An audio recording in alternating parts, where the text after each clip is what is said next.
Bonjour et bienvenue sur notre antenne. Nous sommes ici pour la série Nous Entrepreneurs. Mon nom est Eliane Hippo, je suis business coach, action coach pour Paris et j'ai le plaisir aujourd'hui d'interviewer Édouard Schlumberger, cofondateur de Leto Légal. L'ai-je bien prononcé, Édouard? Oui, parfait. Alors, merci d'avoir accepté notre interview. Première question, qu'est-ce qui t'a fait te lancer dans l'entrepreneuriat? Oh, vaste sujet. Qu'est-ce qui m'a fait me lancer dans l'entrepreneuriat? Je pense que j'ai démarré assez tôt, puisque j'ai monté ma première entreprise, une SARL à l'époque, ça va être en 2000, j'avais 19 ans, donc c'était il y a maintenant une petite vingtaine d'années. Et c'était entre ma première et ma deuxième année de prépa. Donc j'étais pendant l'été et je sais pas, voilà, j'ai monté une boîte. Et cette boîte était elle-même la conséquence d'un site que j'avais monté quand j'étais euh, étudiant, enfin collégien, lycéen, qui s'appelait toutsavoir.net et qui était donc on était en l'an 2000 et on faisait des vidéos d'explication sur l'usage des outils bureautiques. Donc on était les premiers à faire une sorte de YouTube pour expliquer comment à ses grands-parents en gros on faisait un sommaire automatique sur Word, on pouvait dézipper un fichier, ce genre de choses. Donc c'était voilà, c'était une autre époque et ce site avait fait des millions de visiteurs parce que à l'époque aussi le référence naturel c'était un peu le Far West. Donc on avait trouvé une technique pour avoir plein de visiteurs sans trop d'efforts. Donc, on a fait des millions de vues sur plusieurs années. Bref, donc ça pour dire que euh, je pense que l'entrepreneuriat, j'ai commencé très tôt et c'était à la fois un mélange de passion pour l'informatique et Internet qui était en train d'exploser à l'époque, donc fin des années 90, et je pense aussi une volonté d'avoir envie de résoudre des problèmes, de pouvoir répondre à des solutions, enfin proposer des solutions à des problèmes, plutôt des gens de mon entourage. Et c'est vrai que ce sujet m'a pas lâché, puisque aussi bien tout au long de mes études que lorsque je me suis ensuite lancé dans la vie active, j'ai toujours eu des projets, soit qu'on appelle side projects entrepreneuriaux, sur plein de thématiques différentes, soit j'en ai fait mon activité principale. Donc je pouvais les lister, j'en ai un certain nombre dans plein de secteurs différents. Mais en tout cas, oui, je pense qu'il y a quelque chose qui fait partie de mon ADN maintenant, sur l'entrepreneuriat. Est-ce que c'est quelque chose qui était présent dans ta famille, l'entrepreneuriat? Est-ce que ce sont des modèles que tu as pris en exemple pour te lancer ou c'était vraiment quelque chose Ah, très perso? ouais, c'est une bonne question. Alors, si on fait ouais, un retour arrière, je pense que, alors, j'ai pas de parents entrepreneurs, à proprement parler. Plutôt, ma mère était professeur de français et mon père ingénieur. Donc, il a plutôt des postes de cadre, entre guillemets, donc plutôt en enfance favorisée, mais pas d'entrepreneur proche, en tout cas dans ma famille. En revanche, mon père a vécu longtemps aux États-Unis avant de fonder sa famille, on va dire, et donc il a toujours été, je pense, d'une certaine manière, euh, comment dire, impacté par la culture américaine à certains égards. Et donc, je pense que oui, j'ai grandi dans une façon où la liberté d'entreprendre et le fait de faire des choses, de se mobiliser pour faire des choses, c'était plutôt valorisé. Et ça a toujours été un peu poussé. Donc, c'était pas l'entrepreneuriat à proprement parler au sens business, mais en tout cas de prendre des initiatives et d'essayer de fixer des problèmes. Ouais, je pense que en tout cas, c'était quelque chose qui était pas du tout contraint, ou en tout cas, j'ai plutôt un terreau favorable à mon avis pour ça. Alors, on va parler de l'étau légal. Est-ce que tu peux nous en dire un petit peu plus sur ce que fait l'étau légal et comment, qui sont vos clients privilégiés? Ouais, donc Leto, donc c'est leto.légal effectivement. Donc Leto, c'est une solution qui a pour ambition d'automatiser la mise en conformité au RGPD. Donc en fait aujourd'hui le RGPD c'est un règlement qui a 5 ans, qui s'impose à toutes les entreprises européennes et devient de plus en plus présent dans la vie des entreprises, puisque non seulement il y a de plus en plus de contrôles, les citoyens sont de plus en plus sensibles à l'usage de leurs données personnelles, et puis c'est un sujet business, puisque bah, maintenant de plus en plus pour que les entreprises puissent travailler entre elles, eh bien, elles se disent mutuellement, elles vérifient que, bah, que mon sous-traitant est bien conforme à RGPD pour que je puisse rester conforme, etc. Donc, il y a un enjeu, on voit qu'il y a une accélération de la prise de conscience de l'importance du RGPD à plein d'égards. Et ça touche maintenant les entreprises qui sont pas que les grands comptes, qui étaient un peu les early adopters du RGPD en 2018 quand c'est arrivé, donc c'était le CAC 40, Et maintenant, ça redescend sur les entreprises de taille intermédiaire, donc les ETI et les PME. Et ces entreprises, elles n'ont pas forcément des armées de juristes en interne. Il y a parfois un juriste, parfois deux. Et parfois, la personne en charge du RGPD ne connaît rien au droit et elle va plutôt être un opérationnel. Et donc, en partant de ce constat-là, on s'est dit qu'il y avait certainement de la technologie maintenant à mettre en place pour simplifier cette démarche de mise en conformité dans la durée pour des personnes qui ne sont pas toujours expertes du sujet ou qui n'ont pas un temps infini à y passer parce qu'elles font souvent autre chose. Donc, on a créé cette solution qui vient vraiment faire gagner un maximum de temps aux équipes, que ce soit les personnes qui pilotent le sujet, que celles qui peuvent être partie prenante, donc les équipes commerciales lorsqu'il s'agit de répondre à un appel d'offres, les équipes techniques pour s'assurer que les produits respectent bien tous les enjeux de sécurité, par exemple. Et donc aujourd'hui, ouais, c'est une solution SaaS qui donc s'adresse à des entreprises de taille intermédiaire pour gagner du temps et simplifier la conformité au RGPD.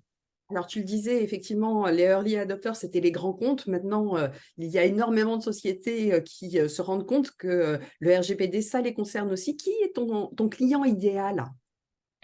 Mon client idéal, ça va être une entreprise de taille moyenne, donc on va dire la PME, elle est 500 collaborateurs, soit un peu moins, soit un peu plus, qui a peut-être, mais c'est pas obligatoire, un profil à minima DPO, donc quelqu'un qui a à un moment la responsabilité de gérer le RGPD, mais qui a pas forcément un temps infini à y passer et qui donc a besoin de soutien opérationnel. Donc de vraiment pouvoir non seulement construire la documentation RGPD, mais aussi suivre et simplifier les cas d'usage concrets. Parce que dans le RGPD, il n'y a pas que faire de la documentation comme des avocats et hop, on monte. C'est aussi être capable de répondre à des attentes des citoyens européens. Je donne un exemple concret. N'importe quel citoyen européen peut demander ce qu'on appelle la suppression de ses données personnelles, donc faire l'exercice des droits. Et donc ça, quand on est une entreprise de taille moyenne, même parfois petite, même parfois grosse, et que la donnée personnelle se situe dans plein d'outils différents, eh ben, il faut passer le temps de recevoir la demande, vérifier qu'ensuite elle est bien supprimée ou anonymisée dans tous les outils, répondre à la personne, tracer ce cas d'usage, etc. Et donc, ce genre de, de processus, on va pouvoir les simplifier, voire les automatiser, tout ou partie. Et donc, c'est aussi la dimension opérationnelle du RGPD sur laquelle on va pouvoir intervenir. Et donc, les entreprises de taille intermédiaire, en général, sont plutôt intéressées par cette démarche. Alors, imaginons que j'ai un sujet RGPD, je rentre en contact avec toi. Alors, Mm. comment est-ce que ça va se passer? Il va y avoir un audit de mes outils, de mes besoins. Comment est-ce que ça va concrètement? Oui, alors, en fait, c'est très concrètement, ça se veut extrêmement simple et la solution prend en charge une très grande partie de la démarche. À partir du moment où on va se dire, qu'il y a quelqu'un qui a la responsabilité, l'ownership du RGPD dans l'entreprise et qui va la déployer, donc on n'est pas, nous, DPO externe, c'est-à-dire qu'on ne fait pas le travail complet en étant à l'extérieur, on va plutôt, au contraire, pousser l'entreprise à avoir quelqu'un qui est en charge du sujet parce que rien de mieux que quelqu'un en interne pour avoir une visibilité hyper claire sur ce qui se passe en termes de données personnelles à l'intérieur et les évolutions qui sont en cours au quotidien. Donc, on va plutôt avoir quelqu'un qui va être le chef de projet et en démarrant avec les taux, il va y avoir effectivement une première phase que nous on appelle d'onboarding dans la solution. Et c'est via la solution qu'on va être capable de cartographier notamment l'ensemble des données personnelles qui peuvent transiter dans l'entreprise et ensuite de pouvoir identifier tous les traitements qui sont rattachés, donc tous les usages qui sont faits avec ces données personnelles et ensuite de construire ainsi notamment la partie documentation conformité et la maintenir à jour de la donnée parce qu'une de nos forces, c'est justement d'avoir créé des ponts avec un très très grand nombre d'outils dans l'entreprise. Donc à partir du moment où on déclare dans l'OLITO les outils qu'on a, on peut être capable de savoir en quelques clics tout ce qu'on a comme type de données personnelles et donc ensuite d'en déduire potentiellement ce qu'on en fait. Et Alors, donc c'est un gain de temps énorme. j'imagine qu'effectivement, pour la personne qui est en charge, c'est juste fabuleux. Comment est-ce que ça se passe au niveau de... alors, tu parlais d'une première partie qui est l'onboarding. Après, ça se déroule via un abonnement pour vérifier qu'on est Ouais, conforme. alors, l'abonnement, c'est l'abonnement à la solution qui permet de maintenir sa conformité. Elle va permettre, par exemple, de bénéficier de systèmes de veille qui permettent de vérifier si les outils ont évolué ou pas dans le cadre de son entreprise. Donc, des outils SaaS, nous, on fait de la veille dessus. Donc, s'il y a un changement, eh bien, tout au long de l'année, il est alerté pour pouvoir maintenir sa conformité automatiquement dans la durée. Donc, c'est vraiment du privacy by design automatisé. Et ça va être aussi des fonctionnalités d'usage dont il va pouvoir bénéficier tout au long de l'année. Donc, je parlais tout à l'heure des cas d'exercice des droits. On a des systèmes de gestion des risques, on a des systèmes de sensibilisation automatisés au RGPD. Donc, on peut lancer des campagnes de sensibilisation à ces équipes tout au long de l'année. Donc, tout ça, ça justifie un abonnement parce que le RGPD, c'est pas un on-off, quoi. C'est une démarche dans la durée et qui donc peut maintenant se faire vraiment simplifier via les taux. Alors, une question qui est un peu, peut-être touche un certain nombre de nos auditeurs, c'est est-ce qu'il y a une idée préconçue justement concernant ton secteur d'activité que tu aimerais balayer à cet endroit? Bah oui, c'est vrai que on a beaucoup de nos interlocuteurs peuvent nous dire, bah voilà, le RGPD, c'est un sujet ennuyeux, c'est un centre de coût pour l'entreprise, j'ai du mal à le prioriser et c'est un truc de jury. Et en fait, à mon sens aujourd'hui, parce que je suis pas juriste de formation du tout, ni mon associé d'ailleurs, hein, on est arrivé sur le RGPD en ayant plutôt une vue opérationnelle, donc en ayant vécu, en étant dans l'entreprise de manière très concrète. Et ben en fait, c'est avant tout un règlement qui est au contraire très pragmatique et de bon sens à plein d'égards. Et en réalité, si on enlève et qu'on gomme un petit peu tous les termes qu'on peut retrouver qui sont un peu juridiques, qu'on peut retrouver dans le règlement ou même que parfois la CNIL utilise, et qu'on vient à des choses très concrètes et très simples, en fait, le RGPD, c'est rien de très compliqué. En revanche, c'est une démarche qu'il faut mettre en œuvre. Et donc, je veux rassurer tout le monde sur le fait que on peut très bien ne jamais avoir fait de droit et être parfait pour déployer une démarche RGPD et la maintenir dans la durée et rassurer toutes ces parties prenantes sans aucun souci. Alors, quand on est entrepreneur, on est habitué à relever des défis. Est-ce qu'il y en a un en particulier auquel tu ne t'attendais pas quand tu t'es lancé et voilà, il est arrivé et comment est-ce que tu l'as surmonté? Ah, ouais, les défis, hein, souvent, il y en a souvent beaucoup quand quand on est dans l'entrepreneuriat et donc c'est un peu c'est un peu le quotidien. Et c'est vrai que j'ai pas rarement avec des idées préconçues de ce qui va pouvoir arriver. Donc c'est vrai que tout arrive et puis ensuite il faut le traiter et prioriser la manière dont on le traite.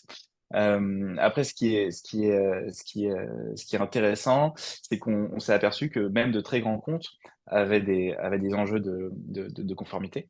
Et donc, un des défis, c'est aussi de pouvoir s'adapter à des structures qui sont pas forcément à la base notre cœur de cible, mais de se dire, bon, bah tiens, c'est intéressant de creuser un nouveau type de persona d'un point de vue business. Et donc, un des défis, c'était parfois, je trouve, dans l'exploration et la façon de trouver son marché aussi, d'être capable d'avoir des démarches différentes et d'être un peu parfois bicéphale en fonction des interlocuteurs qu'on a et de réussir à faire son choix de manière vraiment pertinente sur notre cœur de cible. Et donc ça, je trouve, sur le sujet RGPD, c'est pas évident parce que on s'aperçoit, pour généraliser un peu ce que je viens de dire, que la maturité, contrairement à plein d'autres secteurs, la maturité en matière de RGPD ne dépend pas forcément ni de la taille de l'entreprise, ni de son ancienneté, ni de son secteur d'activité. Et donc, on peut avoir des entreprises qui sont très petites, qui ont besoin d'être très matures très vite, et des entreprises qui sont énormes et qui sont complètement à l'ouest. Et ça, c'est pas évident parce que pour autant, même si c'est pas des entreprises qui ont comme c'est des entreprises qui ont des tailles différentes, elles ont des process d'achat différents, elles ont une perception de la valeur qui est différente. Et donc, en termes de démarche commerciale, eh ben, il faut savoir jongler entre ces différentes approches. Parce que l'angle maturité, il est pas simple en fonction des tailles d'entreprise et des secteurs. Et je pense que ça, c'est un des défis que j'avais le moins bien, enfin, en tout cas, qui est peu commun, je dirais, je trouve. Et donc aujourd'hui, on est toujours en phase d'itérer en toute humilité pour trouver les bons process pour s'adapter aux différents interlocuteurs sans pour autant s'éparpiller trop non plus et d'aller parler à trop de monde trop différent. Donc, un des challenges, ça reste celui-là encore aujourd'hui. Je sais Alors, pas si c'était clair. oui, tout à fait, absolument. Ok, super. Des tailles de marché importantes, mais avec des tailles d'entreprise qui sont très différentes. Et enfin, c'est Et des la maturités différentes. Ouais. maturité qui rentre en ligne de compte. Tu parlais de ton associé, donc tu as cofondé l'Eto. C'était pour toi quelque chose d'évident de t'associer et comment vous vous êtes répartis les rôles? Alors, oui, alors, j'ai vécu avec mes différentes expériences, j'ai vécu plein de types d'associations, certaines qui sont bien passées, d'autres qui sont terriblement mal passées. Là, avec Benjamin, donc mon associé, on avait la chance de se connaître depuis une dizaine d'années maintenant. et donc d'avoir beaucoup de valeurs en commun et d'avoir une vision commune et un très bon niveau de communication. Donc ça, c'était pour moi un point quand même très important en matière d'association. Et ensuite, sur la répartition, elle était assez naturelle puisque Benjamin, lui, a un profil plutôt technique d'origine, de formation. Donc, il a plutôt pris en charge tout ce qui va concerner le produit, le développement de la solution. Euh, et il a aussi une expérience en scale-up, donc il a une bonne vision de ce que c'est que ce qu'on appelle l'equity story, la partie échange avec les actionnaires et le financement. Donc, il va plutôt prendre cette partie un peu finance et tech. Alors, c'est peut-être une répartition un peu étonnante qu'on trouve pas très souvent, mais en tout cas, elle fonctionne bien. Et moi, je suis plutôt sur la partie marketing, sales et opération. Donc voilà, c'est plutôt de cette manière-là qu'on s'est à peu près divisé pour faire dans les grandes lignes. Après, je pense qu'on a un bon duo qui fonctionne bien et donc après toutes les décisions stratégiques, on les prend à deux évidemment. J'imagine.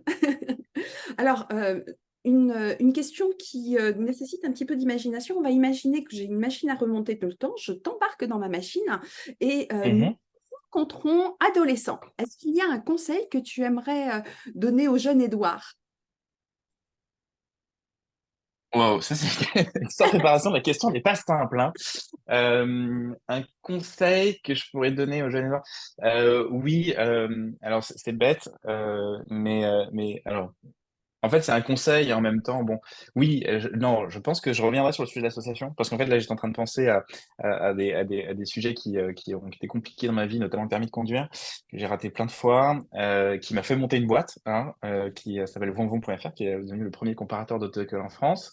Et c'est quand même aussi dans cette aventure-là que j'ai eu des gros problèmes d'associés. Et donc, d'un point de vue purement, si je reste dans le segment entrepreneurial, je pense que j'aurais voulu avoir plus de maturité plus tôt sur la bonne manière de choisir un associé. Parce que ça a D'accord. quand même été, je pense, une des histoires les plus éprouvantes d'un point de vue humain que d'avoir finalement s'être trompé sur un associé. Parce que c'est comme un mariage, quoi.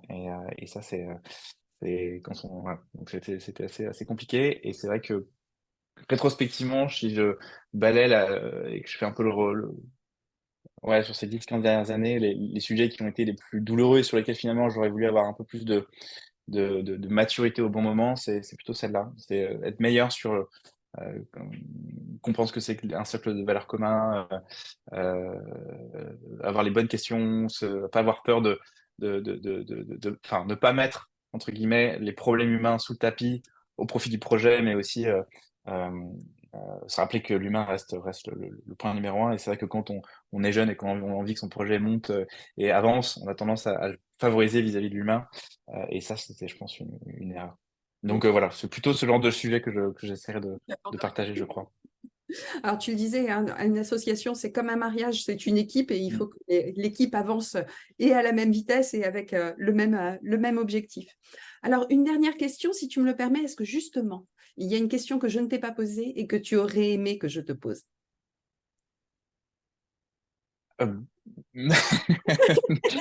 non, pas particulièrement, je crois pas. Je pense qu'on a parlé de l'étau. Donc, non, non, en tout cas, j'ai été ravi de pouvoir faire cet échange. Eh bien, je te remercie. Chers amis auditeurs, merci de nous suivre. Je te retrouve très bientôt. Je vous retrouve également pour de nouvelles interviews. Je vous souhaite une excellente journée. Au revoir. Au revoir.